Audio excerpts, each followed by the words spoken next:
Hello. Got my Batman ViewMaster out. Took off for the weekend and went about 2 hours away. Picked my mom out and we went out to some a little Highland festivals out in Abilene, Virginia, where they had like antiques for sale and hit a flea market. And I got some stuff, not a huge haul, but you know, it was pleasant. This is I just had one of these. This is a $6 million man ViewMaster.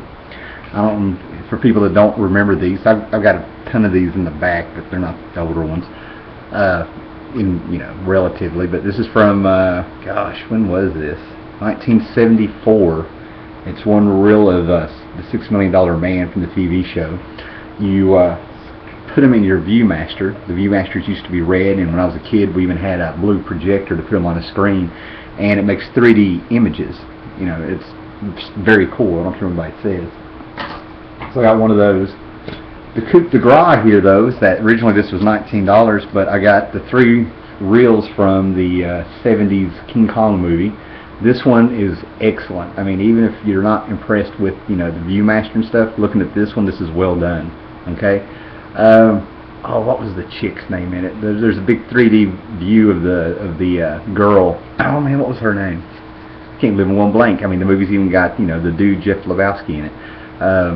But anyway, Jessica Lange, it's got her in it, and you know, put a little frilly clothing there, and in King Kong's hand, really good 3D view. And the next one's got like King Kong holding her underneath a waterfall in 3D. You know, very very sexy. Surprised me. And all 3 reels are like in great shape. I'll tell you how much I paid for these later, but originally he wanted $19 for this. This one was $6, but this is Masters of the Universe. And I'm going to say this is probably like 1983, and this isn't the comic book stills.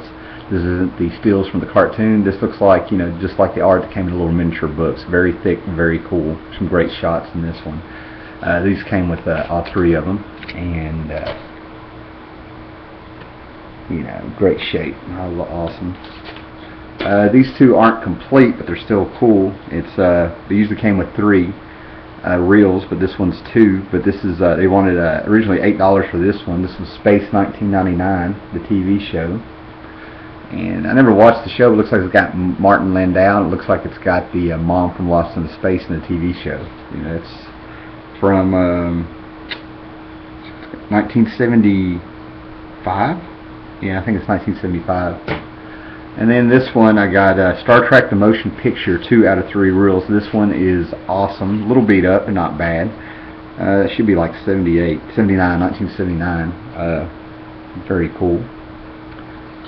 I've actually enjoyed those. Picked up a few VHS while I was out there. 2 episodes of Fraggle Rock. I did have the first season of this. Was a gift from my son years back of you know, the DVD of the first season. No longer have that, but you know, why not? Monkey's Head, the movie. Frank Zappa, Terry Garr, Annette Funicello, Victor Mature, you know. And Jack Nicholson had a hand in doing this movie with him, maybe helping write it or something. And somehow he was able to use this movie as a stepping stone to get Easy Rider made. A little story behind there. I watched this years ago, man, and it's just, you know, the monkeys just weren't being the monkeys. It's, you know, it's good for nostalgia if you're a Monkeys fan. So I had to get the good stuff here. This is, looks like 3 episodes of The Monkeys, the TV show. Monkey See, Monkey Die, Alias Mickey Dolenz, and Hillbilly Honeymoon. And then, you know, of course, it's got some songs on it and stuff. Mary, Mary, Kind of Girl I Could Love. And from 1966. It's got a little trivia on here and stuff. It says here that Henry Corden, who plays the monkey's landlord in Mr. Babbitt, will later serve as the voice of Fred Flintstone for the Flintstones Kart series and other related projects. Very cool. Mickey Jones was written out of the script for this episode. This is Alias Mickey Dolenz. Davy Jones was written out of the script for this episode so that he could attend his sister's wedding in England. However, Jones did appear in the episode's closing interview. Hillbilly Honeymoon. That's what we got here. Melody Patterson, who plays the vivacious Elle Mae Chubber, probably Ellie Mae Chubb, is better known for her role as the Wrangler Jane of F Troop. Also, you may recognize TV veteran Billy Hayes, who portrays Ma Westgate in the episode, from her appearance in countless other programs, including General Hospital, H&R Puffin Stuff as Witchy Poo, Lidsville, and the Bay City Rollers. So, you know, kind of cool.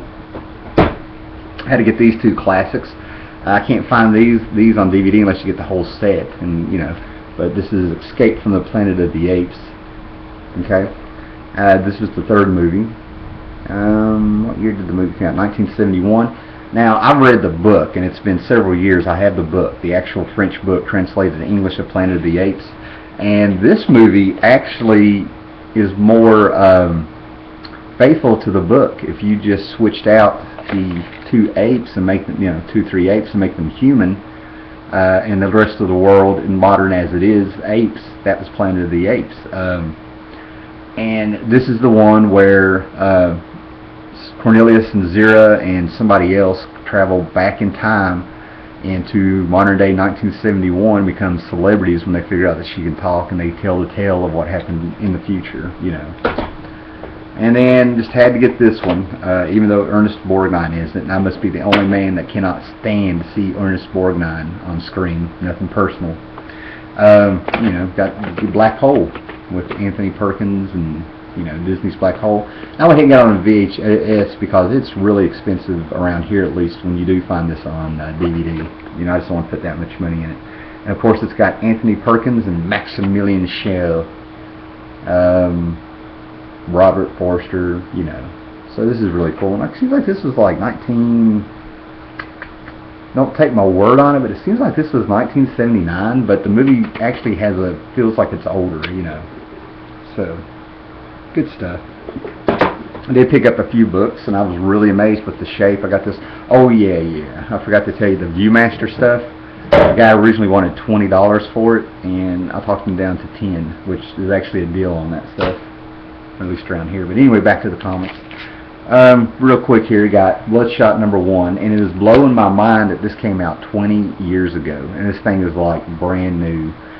They're not hard to get, and they're always cheap when you find them, you know. But I think this was like right on the verge of when Jim Shooter was pushed out of the company, and when I have my Valiant, it's got to be the Shooter year, you know, year, however you want to do it.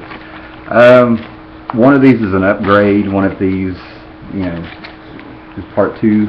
You got me some Thor, number 257. Okay. 258 with the great Gargoyle. And I cannot believe this is like great John Buscema work.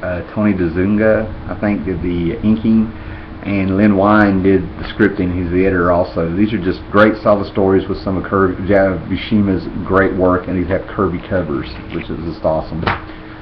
Speaking of Kirby, now these are in rough shape. I don't know if I have these or not. I do just have a few holes in my Devil Dinosaur collection, but I grabbed them just in case. Number 5, just amazing stuff. This book was just really ahead of its time. It's so different from what was out when it came out. You know, Moon Boy with his tribe, and Devil Dinosaur, more or less a burnt, sort of scarred, maybe a T-Rex. They called him the Devil. They had a bit of a bond. And then number 8, not 100% sure I had this one. This one is the one I'm thinking I might have been missing. This great stuff. Kirby did this was just so bizarre for when it came out, but this story in here is just great because Moon Boy used to save Devil Dinosaur in this one from the Dino Riders.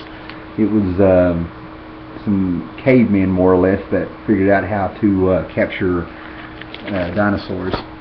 And this one blew my mind because, you know, the Thors in this book, you know, I got them. They're in these beat-up bags and stuff. I got them out to look at them. I don't think this one's ever been opened. I mean, it's not a key issue or anything like that, but to have a book that was from, oh, let me guess here. I'll have to look it up. I want to say it was like, you know, it's definitely the 70s. But anyway, it's Daredevil 144, and yeah, I like the Man Bull. You know, it's a Man Bull story in Daredevil. You know, what year this is. It's probably around like 76 or something. I don't know. 78. I don't know. 76, right the first time, man. But I could not believe this because when I opened this, it was actually kind of sticking to the front page. Pages are creamy. It's written by Jim Shooter and an artist named Lee Elias. And I tell you what, I'm wondering if that's a fake name, because if you take Elias and mix out the words, I think you can come up with Elias, maybe not spelled right. So, you know, I'm kind of wondering if that's an anagram or something. And the cover, there's absolutely nothing wrong with this book, man. It's no stress on it, and then with the corners, it's still glossy. You know, just a very fine near mint book. You know, I was really surprised. You know, I didn't really look at it, and I left 2 or 3 things behind. And of course, got the great King Kong ad inside of it. Nothing to the 70s like King Kong standing on the World Trade Center buildings with burning planes. You know. I think that's it, man. Sorry I missed all the podcasts this weekend. Today is August 5th, I believe. Yeah, August 5th.